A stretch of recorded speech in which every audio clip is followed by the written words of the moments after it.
G'day everyone. I'm going to introduce you today to the elements of design, or what's called the elements of art. These are line, shape, form, color, value, texture, and space. Now, I didn't create this awesome piece of information. I actually got this off Pinterest, and I have been online to try and find its source. And you're going to be amazed at how many clever examples there are on the internet. That you can get ideas from, and then you can find out ways of understanding the task that what it is that you have to do. So when you take your elements of art, you put these together with your principles of art, and this is how you get your awesome pieces of artwork. When I'm in the classroom, I liken it to making a recipe. Your elements of art are like your ingredients. Your principles of art are like your method or your steps, which explains how to do it. And then when you put your ingredients and your method together, you get to get your cookies at the end, which you get to eat and enjoy. Well, it's the same with the elements and principles of art. You take your elements, you put them together in relation to your principles, and then you come out at the end with an awesome piece of artwork. What I've just done here is I've created an example of a layout that you can present your work in. What I'd like you to see is the elements of art. I'd like to see all the subheadings, so line, color, tone, etc. And then I would like to see a sample of your work, and then that's how I'd like it presented. Now, that's a guide on how to present it. If you want to present it another way, that's fine. Just make sure, again, it's got the heading, the subheading, and the example. Good luck. Okay, so we're going to start with our first element, which we're saying is line. Now, when you talk about lines, there's lots of different lines. So we've got a straight line, which is horizontal or vertical. You've got zigzag lines. You've got dotted lines. You've got curly lines. And then you've got wavy lines. What we're going to do is create an example of a line drawing. Now, you could just draw on your page, but what I've gone and done is I've got some dirt to spread over my paper. Now, why am I spreading dirt over my paper, you might think? Well, it's because I'm going to draw into the dirt. I'm going to draw line drawings into the dirt, and I'm going to create a pattern. But I'm not actually going to know what my pattern is, although it's starting to come out, until it's all finished. Now, this sample I can actually take and I can put that into my sketchbook. And then that can be an example of different lines. Now, what happens when I tip all that back out?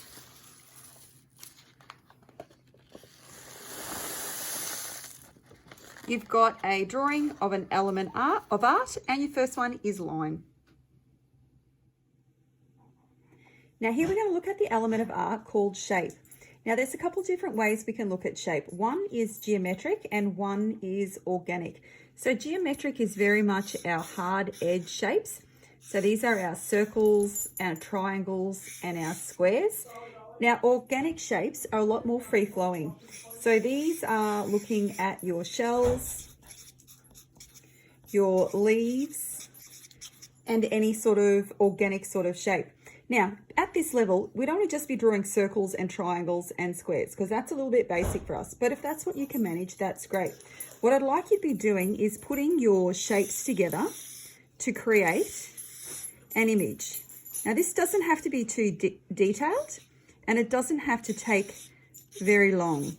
So I've got lots of shapes, and I'm creating a piece of artwork that has a little more interest. And again, this can actually go on that page in your sketchbook, so you can create an example.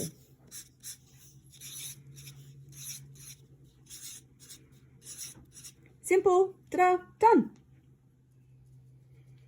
Okay, the next one we're looking at is an element called value or tone. And that's when we look at the lightness and darkness of a particular color.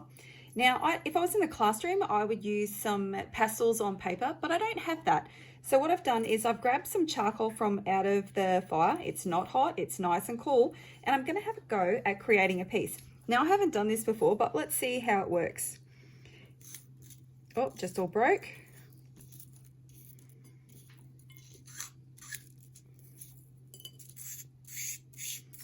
Oh, there we go. It's a little bit soft, think if I was going to do it, I would get maybe a firmer piece. Oh, there we go. It's starting to come out now. Now again, we're looking at the lightness and the darkness of the image that we're drawing. So if oh, there we go. If I want to get it darker, I've got to give it a little bit of a push. And then if I want to make it lighter, I can just fade that out.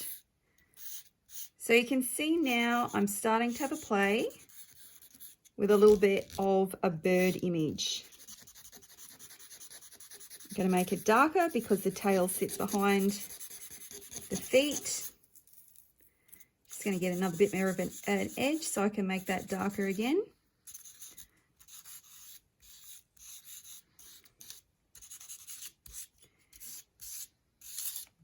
And have it come out of the shape of my birdie head.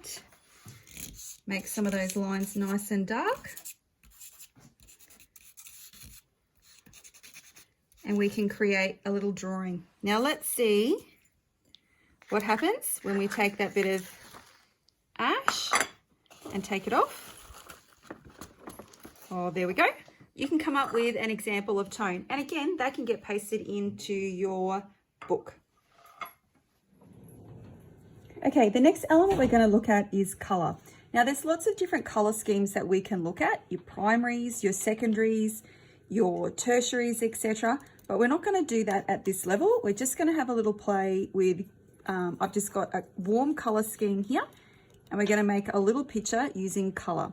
All I've done is I've created some food dye and put it in some water, and you can see I'm using the straws to get it out of the cups, and I'm going to blow that. Make sure you're sitting down while you're doing this.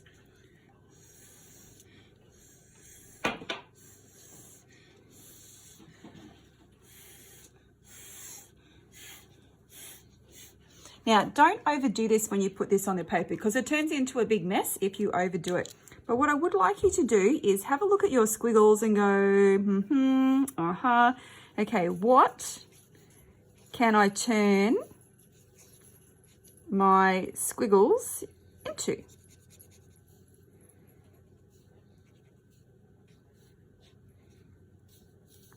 Oh.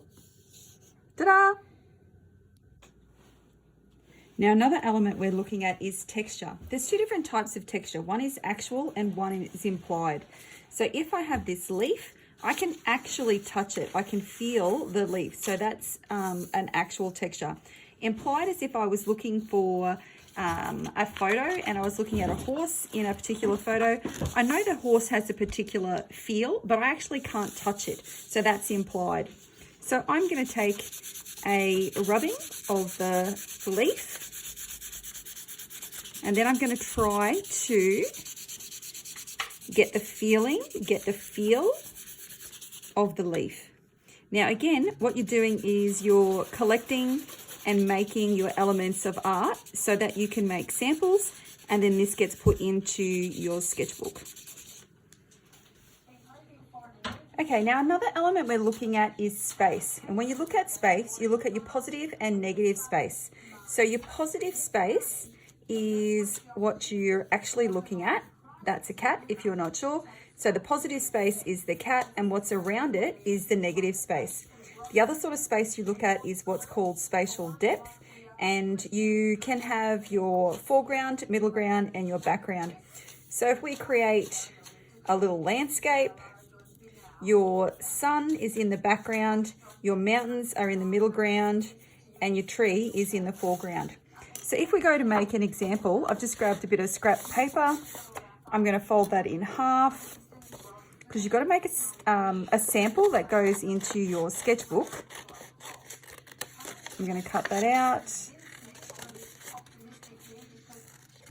I've already punched a little hole in it so you can, to make it a little bit quicker about what we're doing.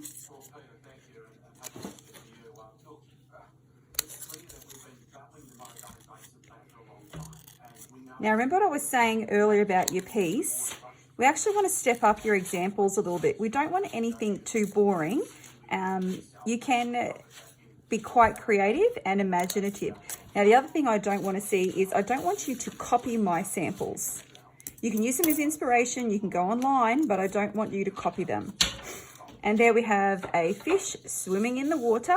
Now your fish, if we're talking about positive and negative space, the fish is the positive space, and what's around our fishy would be the negative space.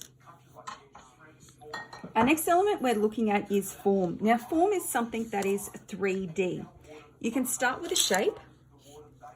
So if I have a square, you can turn that into a 3D shape by adding a bit more detail on there. If I take a triangle, I can make it 3D so that it has form by putting a few extra lines on there. So again, what you can do to create your example is, I've actually got some Legos from out of the kids' Lego box, and I've already put some pieces together. So if I have a play at putting those together, I could actually create a little robot, and it has a sense of form. So it has a space around it. So if you actually stood him up, you'd be able to walk around it and you could see that depth that it has.